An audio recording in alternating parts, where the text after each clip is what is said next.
Halo semuanya, kembali lagi di channel YouTube aku, Tias Widya Rahayu. Buat teman-teman yang baru mampir di channel YouTube aku, jangan lupa untuk subscribe terlebih dahulu, nyalain juga lonceng notifikasinya, dan jangan lupa share juga ke teman-temannya. Jadi informasi seputar soal persiapan P3K Perawat tahun 2022, terutama khusus kemampuan teknis, ini teman-teman bisa tonton dari channel YouTube aku dan bisa belajar dari channel YouTube aku. Terutama buat teman-teman yang mau untuk ujian P3K Perawat baik D3 maupun nurse. Oke, jadi nanti ada 5 soal untuk kita latihan terkait soal kemampuan teknis. Jadi teman-teman stay tune di channel YouTube aku sampai selesai ya. Oke, langsung kita bahas soal yang pertama. Nah, di sini soal yang pertama, seorang perawat pada unit ruang nifas ini merawat klien yang baru saja melahirkan dengan riwayat plasenta previa. Manakah resiko yang muncul terkait plasenta previa yang perlu diperhatikan perawat ketika meninjau rencana keperawatan dan mempersiapkan melakukan pengawasan pada klien? Yang A, infeksi, kemudian yang B, perdarahan, kemudian yang C, hipertensi kronis, yang D, kelainan pembekuan darah intravena, dan yang E, gagal ginjal akut. Nah, kira-kira dengan kasus yang seperti ini, kita itu harus mempersiapkan resiko apa gitu kan terkait pasien dengan plasenta previa. Jadi ini kata kuncinya adalah plasenta previa. Perawat itu harus meninjau rencana keperawatan dan mempersiapkan melakukan pengawasan pada klien di bagian apa? Apakah infeksinya, apakah perdarahannya, apakah hipertensi kronis atau pembekuan darah ataupun gagal ginjal.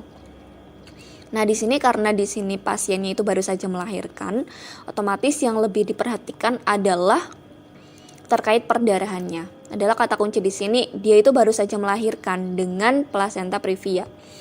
Nah, jadi teman-teman itu perlu memperhatikan terkait kondisi perdarahannya. Apakah perdarahannya itu normal atau perdarahannya itu nggak normal. Kayak gitu. Jadi jawaban yang paling tepat adalah yang B. Di mana pada plasenta previa ini, plasenta itu terletak pada segmen bawah uterus. Segmen bawah uterus ini tidak mempunyai struktur otot yang sama seperti kepunyaan uterus. Dan pada bagian ini tuh lebih rentan terjadi perdarahan. Jadi nanti teman-teman ketika ada pasien yang seperti ini baru saja melahirkan dengan riwayat plasenta previa itu perlu diperhatikan resiko perdarahan. Jadi teman-teman itu sudah bisa waspada dari ketika pasien setelah melahirkan kayak gitu.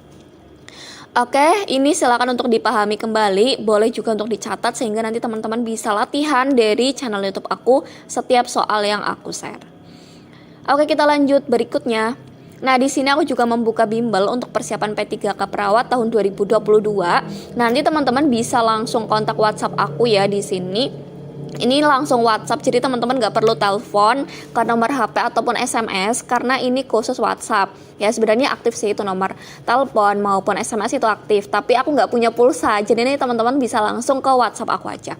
Nah di sini nanti teman-teman akan mendapatkan modul untuk bimbel, kemudian ada tryout 3 kali dan insya Allah ini bonusnya itu 2 kali, jadi nanti ada 5 kali untuk tryout, tapi ini aku usahakan bonusnya itu secepatnya sudah jadi ya untuk soalnya. Kemudian ada 15 kali pertemuan sampai P3K Perawat, latihan soal FR P3K Perawat tahun 2020. Ini yang FR sebelumnya. Kemudian free rekaman bimbel gelombang yang pertama. Jadi buat teman-teman yang ikut di gelombang Juni ini itu akan mendapatkan rekaman dari bimbel gelombang sebelumnya.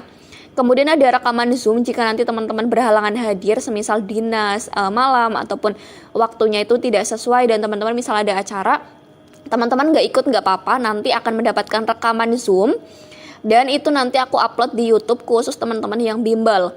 Kemudian nanti ada kuis via Google Form. Ini sesuai dengan kita latihan, semisal nih latihannya kemampuan teknis berarti nanti ada 20 soal atau 10 soal kayak gitu. Kemudian nah buat teman-teman yang daftar ini harganya 200.000 kayak gitu. Oke, karena ini udah ada yang daftar 17 orang, jadi buat teman-teman yang mau daftar segera hubungi aku di kontak WhatsApp ini. Oke, kita lanjut soal berikutnya. Nah, di sini soal yang nomor 2, seorang anak itu mengalami kekurangan cairan. Data apakah yang ditemukan perawat saat pengkajian dan memutuskan bahwa kondisi anak mengalami peningkatan serta kekurangan cairan teratasi. Nah, jadi ini data apa sih yang bisa memutuskan bahwa pasien itu tidak mengalami kekurangan cairan? Yang A, anak tidak mengeluarkan air mata. Yang B, berat jenis urin 1030, yang C, pengeluaran urin kurang dari 1 mili per kilogram per jam, kemudian yang D, CRT-nya itu kurang dari 2 detik dan anak lemah. Kira-kira yang menunjukkan bahwa pasien itu tidak kekurangan cairan itu yang mana gitu kan. Kalau anak tidak mengeluarkan cairan itu kurang tepat ya teman-teman. Kemudian berat jenis urin juga kurang tepat, pengeluaran urin kurang dari ini juga kurang tepat ya. Kemudian CRT-nya kurang dari 2 detik, ini bagus gitu kan. Berarti kalau misalnya lebih dari 2 detik kita bisa menandai bahwa pasien itu bisa kekurangan cairan. Kemudian anak lemah, bukan hanya anak lemah aja, ini juga kurang tepat. Jadi jawaban yang paling tepat adalah yang D. CRT-nya kurang dari 2 detik, di mana indikator kekurangan volume cairan itu teratasi dengan tanda-tanda CRT-nya itu kurang dari 2 detik. Kemudian berat urinnya itu antara 1002 sampai 1025. Pengeluaran urin sekurang-kurangnya 1 mili. Kemudian dan anak itu dapat mengeluarkan air mata. Nah, di sini kan tidak dapat ya. Pengeluaran urin sekurang-kurangnya. Pengeluaran urin kurang dari 1 mili. Ini kurang tepat ya. Sekurang-kurangnya berarti ini minimal ya. Kemudian CRT-nya itu kurang dari 2 detik. Ini merupakan satu-satunya indikator bahwa kondisi anak itu mengalami peningkatan. Nah, pengeluaran urin kurang dari 1 mililiter per kilogram per jam, berat jenis urin 1030 dan anak tidak mengeluarkan air mata mengindikasikan bahwa kekurangan volume cairan itu belum membaik. Jadi, poin 1, 2, 3 dan poin A, B, C dan E itu kurang tepat. Ibaratnya itu belum membaik kalau misal tanda-tandanya itu. Jadi kondisi lemah ini merupakan indikasi lain dari adanya kekurangan cairan. Jadi kalau misal yang anak lemah itu juga kurang tepat. Nah, jadi jawaban paling tepat adalah yang D. CRT-nya itu kurang dari 2 detik. Oke, dilanjutkan soal berikutnya. Nah, di sini soal berikutnya perawat menjelaskan perubahan sistem kardiovaskuler yang terjadi selama kehamilan pada klien dan memahami penemuan anggapan normal untuk klien pada trimester kedua, yaitu yang A peningkatan nadi, yang B peningkatan tekanan darah, yang C sering buang air, yang D penurunan produksi sel darah merah, dan yang E peningkatan motilitas gastrointestinal. Jadi kira-kira dengan perawat menjelaskan perubahan sistem kardiovaskuler yang terjadi selama kehamilan pada klien dan memahami penemuan anggapan normal pada klien dengan trimester kedua itu yang seperti apa?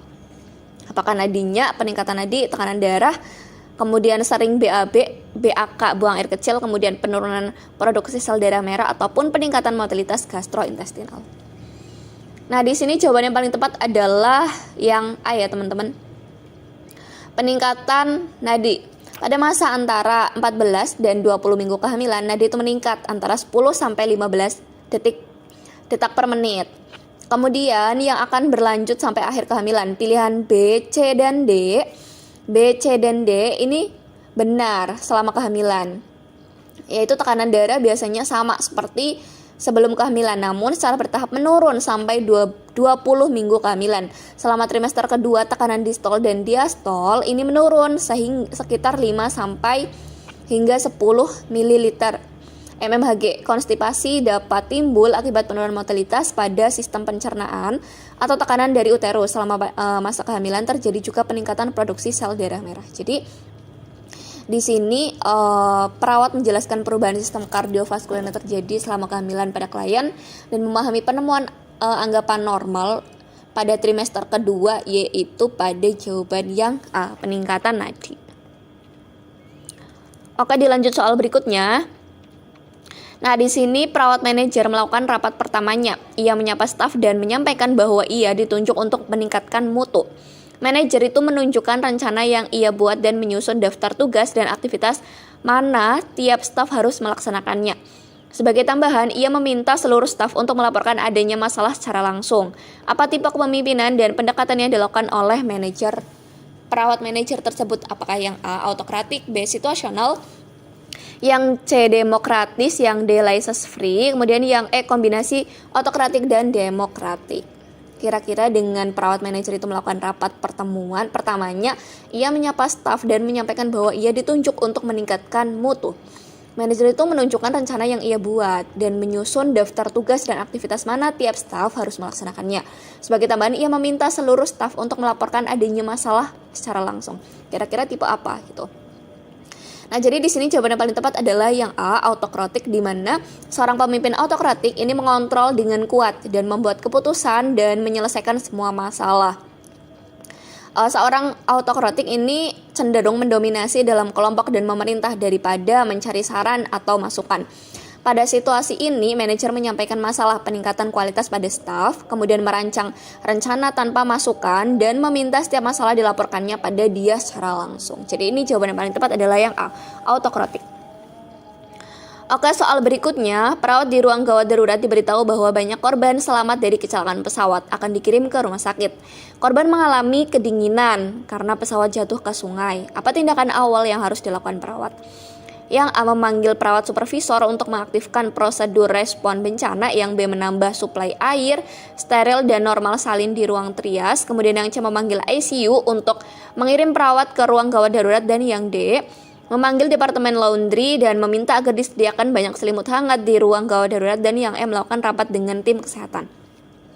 Dengan adanya korban kecelakaan yang selamat gitu kan, kemudian mengalami kedinginan gitu, kira-kira jawaban mana nih tindakan yang paling tepat untuk perawat tersebut? Nah, jawabannya yang paling tepat adalah yang A, yaitu memanggil perawat supervisor untuk mengaktifkan prosedur respon bencana. Kayak gitu. Karena menambah suplai air steril itu kurang tepat, kemudian memanggil ICU untuk mengirim perawat ke ruang gawat darurat juga kurang tepat. Kemudian memanggil departemen laundry untuk selimut hangat juga kurang tepat, dan yang E juga kurang tepat.